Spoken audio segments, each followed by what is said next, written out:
What's going on, guys? Welcome back to Research Reality, where this video will be slightly different, I guess, from the norm. So Dave Chappelle back in 2025 released a new stand-up special called The Unstoppable. Again, I know at time of upload I'm a little late on talking about this, but I think it's actually more interesting that I watch this now because this is post Dave Chappelle's interview with, I think, NPR, where, he was talking about the sort of regret that he had for all the trans jokes because now the Republicans are weaponizing his content, which is just kind of funny because he had so many specials talking about just that. Like what Mark Maron said, where it's like, dude, like, they're down. Like, people in marginalized communities, like, they're on the ground and you just keep kicking them. When do the jokes stop? So apparently, as it was disclosed in that NPR interview, he seemed to have, again, some kind of regret about the way that his content was being perceived and or used. Now, of course, I still consider Dave Chappelle to be one of the greats. He is just objectively one of the best comedians to ever do it. I do still like a lot of his stand-up, despite a lot of it being kind of repetitive. Again, with all that being said, I'm just gonna kind of make a video about my first impressions as I'm watching it. I'll just come down here and talk about it for a little bit, I guess, because I apparently don't have a computer that allows me to stream shit or even do like screen capture, so trying to change that. Also, my house just has the worst lighting, so making a video pretty much anywhere else but here is just not conducive. That's okay, I'll get my cardio in. Also, in that same interview, it was a little interesting hearing Dave talk about when Lauren Boebert wanted to take a selfie with him, and he just said, yeah, sure, I will. And then, 5 seconds later, that picture of him and Lauren Boebert just went all over Twitter, all over the internet. And he was talking about how that was before he knew how to say no or how to politely decline. But at the same time, this is the same guy who also turned down, what was it, like $100 million contract? So he definitely said no, or at least knew how to politely decline then. And now, I guess, he doesn't. But anyway, setting that aside, he also brought on Elon Musk out on stage. This is like a few years ago at this point, but still, I might make another video on this eventually, but there is something to be said when people ascend through the ranks, when they ascend more towards the top and you start hanging out with more people from the more elite side of things. You see the same thing even with Joe Rogan and just like countless other examples of people that just kind of like slowly sort of assimilate with those at the top. But anyways, I'm going on a tangent. I really need to cut that out. And I'm pretty sure this was also shot after the Riyadh Comedy Festival over in Saudi Arabia. And that was just a whole thing. So really, I'm just very interested in where Dave takes this special, considering all the things that have been happening both before the special and even afterward. So anyways, this will be my kind of late, though maybe not actually late at all, again considering that NPR interview, but my late watch of Dave Chappelle's newest special, The Unstoppable. Cool, I'll let you know what I think. I do think it was interesting how he started off just talking about something that his mom had told him about how sometimes you have to act like the lion to be the lamb that you really are. That's just kind of interesting. I guess we'll see how that plays out for the rest of the stand-up special. I'm about to stand up special right now. I did look up the song that plays at the beginning because, of course, here on Research Reality we talk about protest music, so I was curious if this song that he chose would have any kind of interesting political undertones. And it kind of does, but one line that I have to read. So the song is called Mapogo Lions? Mapogo? I'm probably butchering the name, but it's by Ras Kaz.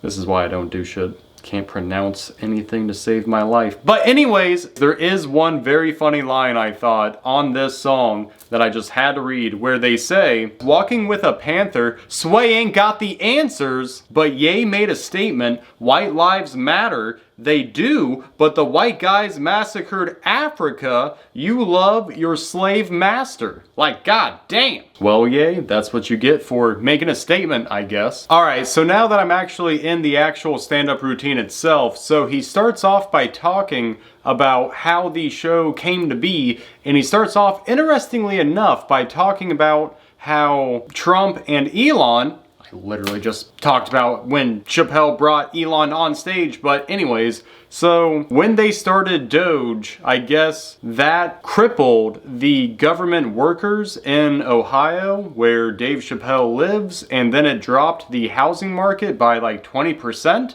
If I recall everything he just said correctly, I'm taking no fucking notes here. So that was point number one, and then point number two is Trump deploying the National Guard to his hometown. So that was something, but then the governor of Ohio, again where he lives, also deployed the National Guard. And that's when he said that he called the governor saying, hey man, I'm pulling up. And again, I don't know how clear I made this in the beginning. Like, I love Dave Chappelle's stand-up, generally speaking. I hardcore disagree with him on multiple points, but I think overall the points that he does make when it comes to various topics tend to be pretty good criticisms, especially the ones talking about January 6th. That one's fucking spot on. But it is very interesting hearing him talk about all of this, and again, giving credit where credit is due, I believe he did visit the site where Alex Preddy was unalived. So he follows that up with a story about how living in Ohio, the town that he's in, it's just in this sea of Trump supporters. But this little itty bitty town is just like a little Bernie Sandersville, just this little blue dot in a sea of red. And he makes the joke about how he bought most of the town, but if the roles were reversed where he was white and they were black, people would say that he was gentrifying the community. But as he says, there's no word for what he's doing to these people. Kind of an interesting take, but he also was talking about how he gave $2 million for a housing project for the homeless in DC, which again, like, we need to normalize that kind of behavior. I know Jesse Wells has the song Philanthropist, which is a very good critique of when rich people do philanthropy, not really for the actual benefit that it might give society, but for the fact that it's probably just whitewashing all of their fucking sins that it took to gain their vast fortune of wealth in the first place. But still, I thought that was worth noting. Okay, and so I take that back. This is actually after the Riyadh Comedy Festival, and I forgot that I had actually seen this clip in particular where he talks about how he doesn't feel any guilt about doing that, you know, got paid X amount along with multiple other comedians. And so people criticize that because of the human rights abuses that the Saudi government has conducted, looking at Yemen in particular, as well as what he goes on to mention, where they murdered a journalist named Jamal Khashoggi. And so yeah, he says that he definitely recognizes that, and that's not good. But Israel, on the other hand, has killed, I think the number was like 240 journalists. Which, okay, so like, here's the thing. Like, yes, points all around, but I guess this kind of reminds me of Cory Booker's response when someone pressed him on Israel specifically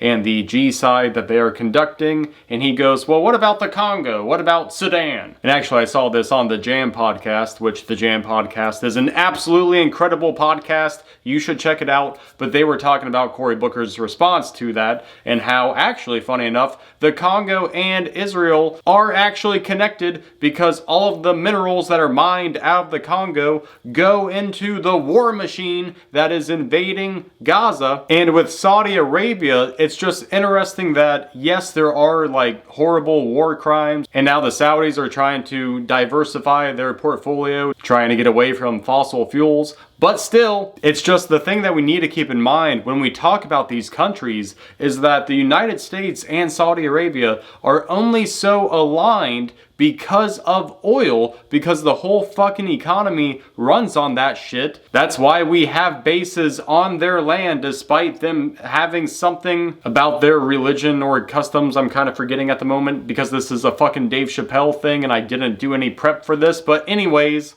the Saudis ignored the stipulation about not having like a foreign flag on your soil, and so like the United States military, despite having bases there, cannot actually fly the flag. And the only reason why they overlooked even those bases was because of the money they were getting, because the Americans needed to secure that oil because fucking oil runs everything. again for a fucking profit. Even look at it now with the fucking Strait of Hormuz being closed, and here we are with rising gas prices. Yet Shell just made what, 11 billion fucking dollars in fucking profit, while everyone else has to pay more at the pump, eating more into their budget. They're just raking cash in hand over fist by the billions. And that is true for every fucking oil company that is actually still being subsidized by the fucking US government. It's a whole fucking thing. That is shit that we need to be talking about a lot more. That's partially why we turn a blind eye when they are committing atrocities in Yemen. And to say nothing about the ensuing climate crisis,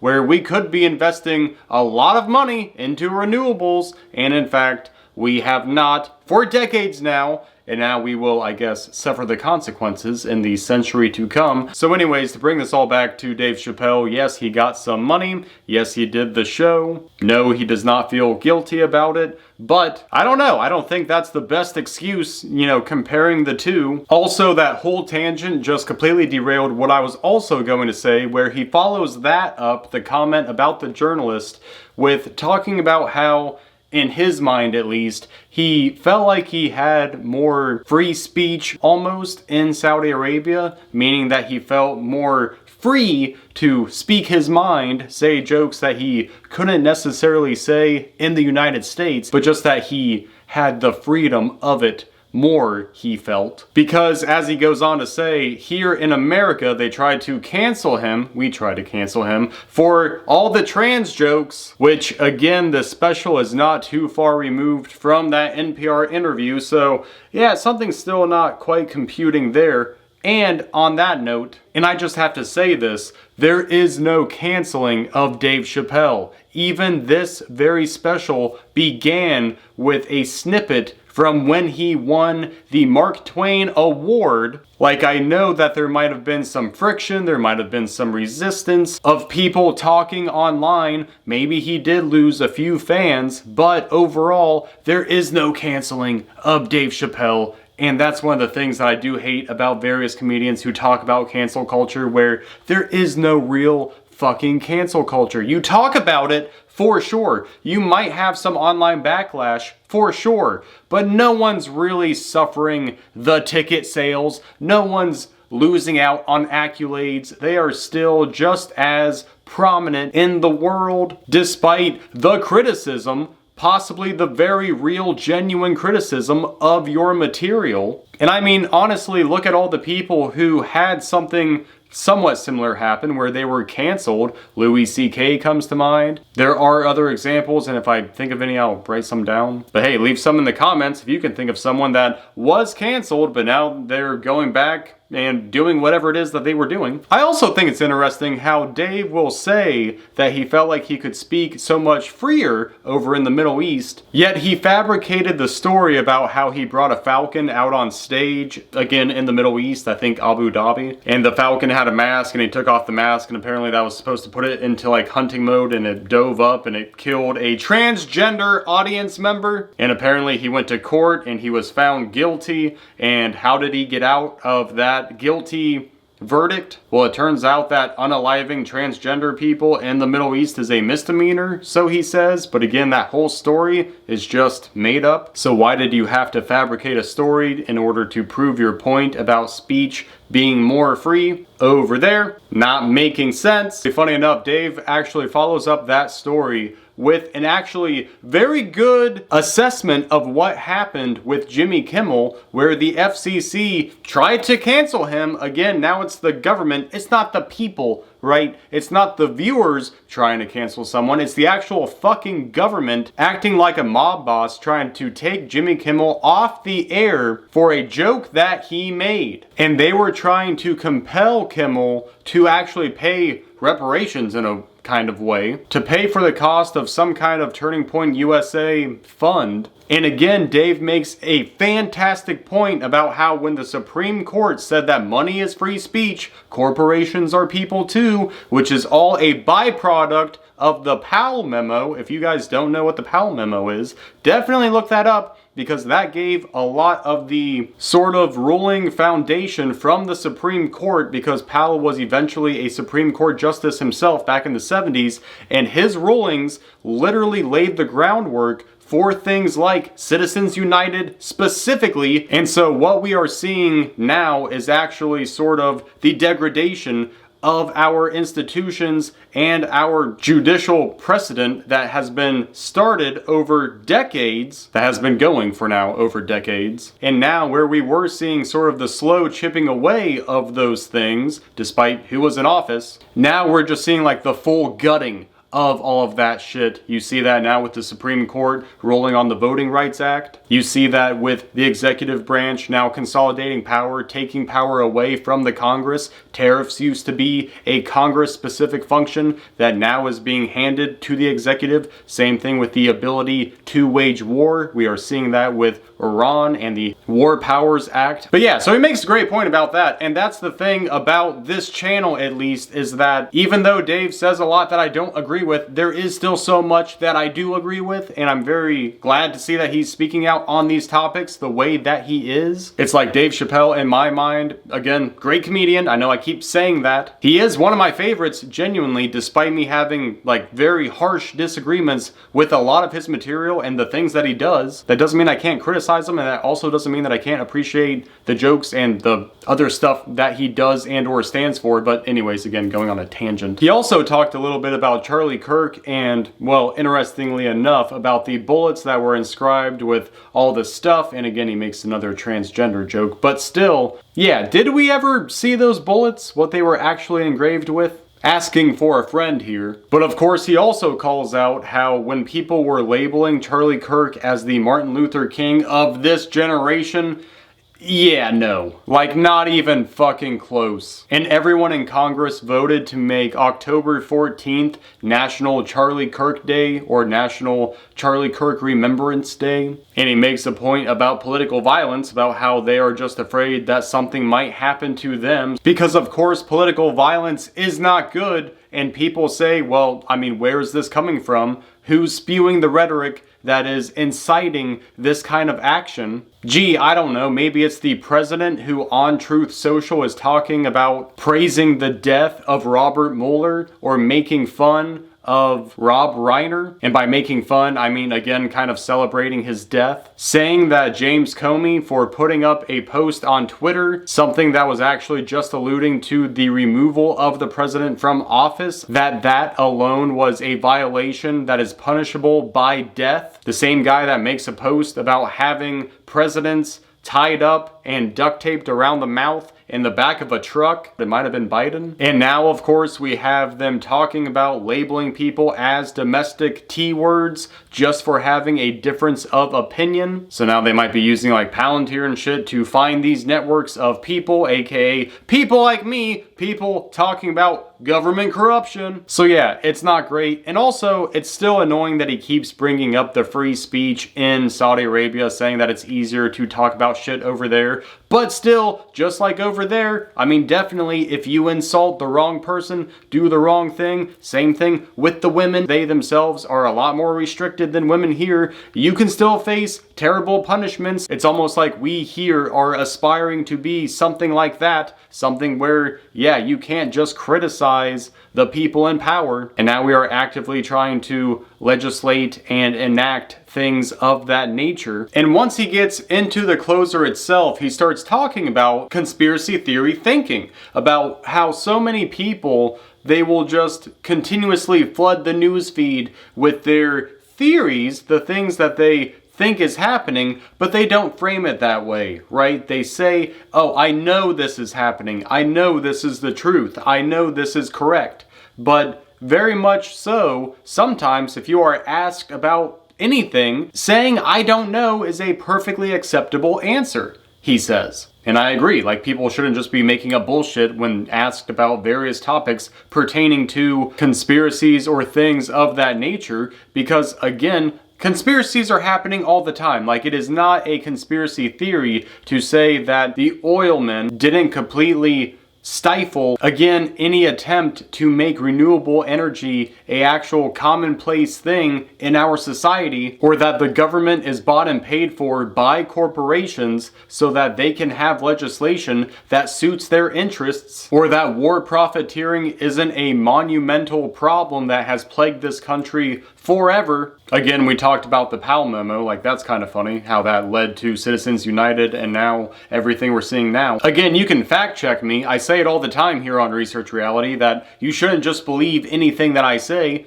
Fact check it. Let me know if I get something wrong. But also there's no shame in getting something wrong because everyone gets something wrong all the time. And if you don't know the actual answer, you can say I feel or I suggest or I believe, but you don't always have to make it such a concrete response and then feel a type of way when people start attacking that belief that you are only believing on sort of shaky ground anyways. And this is another thing that I think is really interesting and really useful, where Dave will highlight various points throughout history that you might not have known otherwise. One of them being the story that he tells about Jack Johnson and how Jack Johnson in 1910 became the first black heavyweight champion of the world after beating Jim Jeffries. And the reason why that was so significant is because so many white boxers just wouldn't fight a black man. But eventually Jack Johnson did, and he ended up becoming the champion. And then Congress passed the Mann Act, which subsequently ruined his life because he also had a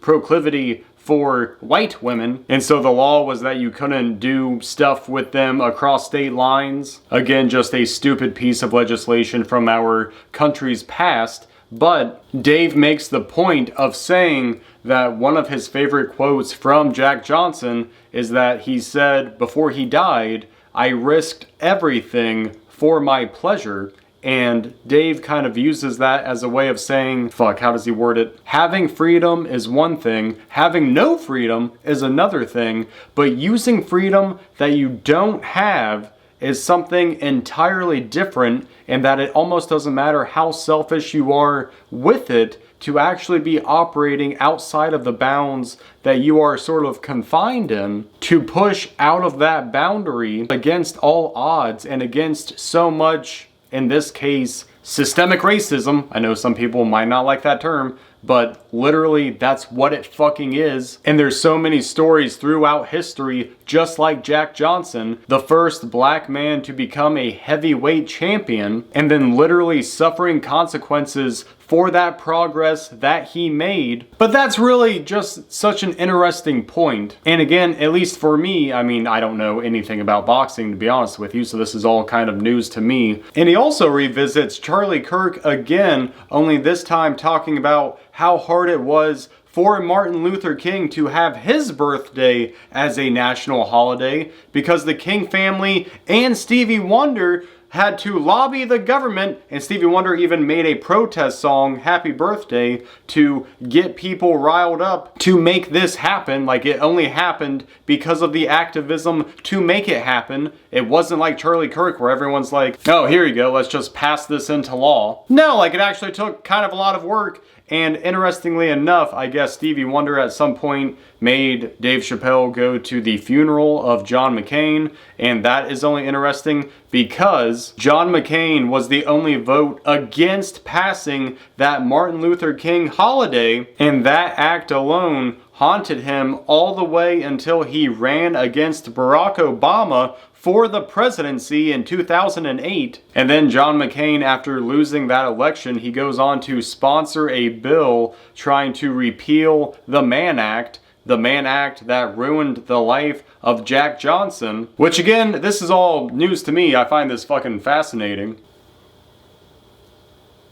And that really just highlights the value of learning from your history, because things can happen in the present, but if you don't have the context for how we got here in the first place, like, yeah, things are not going to make sense to you. You're gonna feel kind of dazed and confused trying to put the pieces together when you only have like 10%. The 10% being just what's happening currently and not the decades and centuries that preceded everything. Also, to tie this back into music, so he also tells the story of when he met Nipsey Hussle, who was tragically gunned down, sort of similar to Charlie Kirk, by a nobody. But again, somewhat similar to Charlie, people thought that Nipsey Hussle was murdered intentionally because of a movie he was producing about Dr. Sebi, and Dr. Sebi was a holistic doctor, I think back in the 90s, who claimed to have cured 2 people of HIV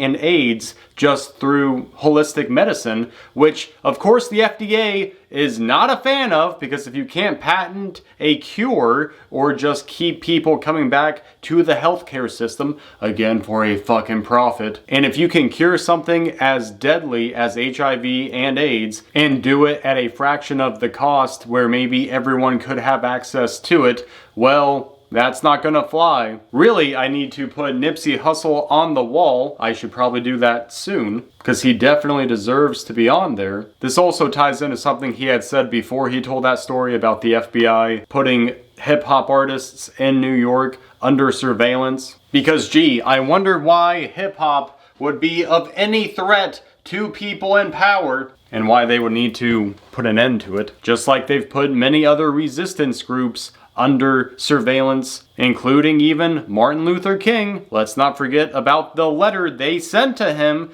urging him to remove himself, which again, not saying I feel or I think, like just look it up. And that brings us to the final joke of the night, where Dave is essentially saying that he wants people to hold him accountable for what he does and says, sort of like, don't let him be co-opted by the powers that be. And you will know that he's been co-opted because he might say something that he would never say. And of course, what he would never say is something like, I stand with Israel. And again, I find it necessary to draw the distinction of criticizing the Israeli government and anyone in Israel who is talking about committing genocide or celebrating the war crimes that are happening. Those people need to be called out. But there's plenty of people, even in Israel, who do not agree with their government. They were protesting Bibi Netanyahu when all of these corruption charges were coming to light. And of course, the actions of a people in one specific instance does not reflect that people as a whole. And also, I think I forgot to mention this, that the actual name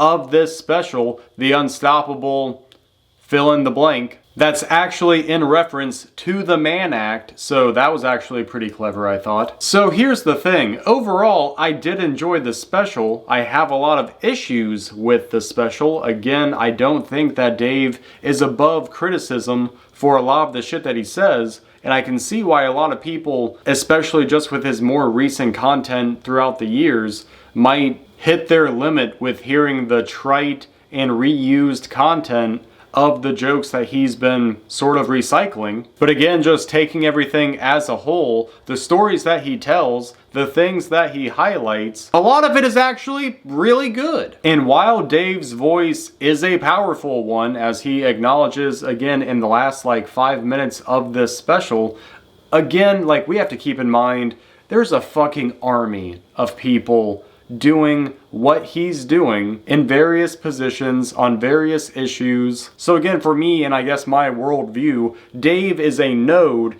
in the comedy cluster of comedians that do speak out, even though they might have things that do contradict the overall message, right? This culture of resistance that I'm trying to highlight, even though he does contradict that very hard at a lot of points, and I understand that it might be a red line for some people, depending on which one it is. Like, that's fine, but again, here, highlighting the other things of substance, of the other things that do hold value. I don't know, I'm kind of rambling here as I try to gather my thoughts. Like, if we are to make the positive change that some of us seek to create, we need to join forces with everyone we fucking can. And if someone is 70 or 80% on target, at least for me, I can overlook the 20%, even though I hardcore disagree with that 20. So having the group of comedians, even Bill Burr is in that, even though I'm still pissed that he went to the Riyadh Comedy Festival, because he too was also calling out the bullshit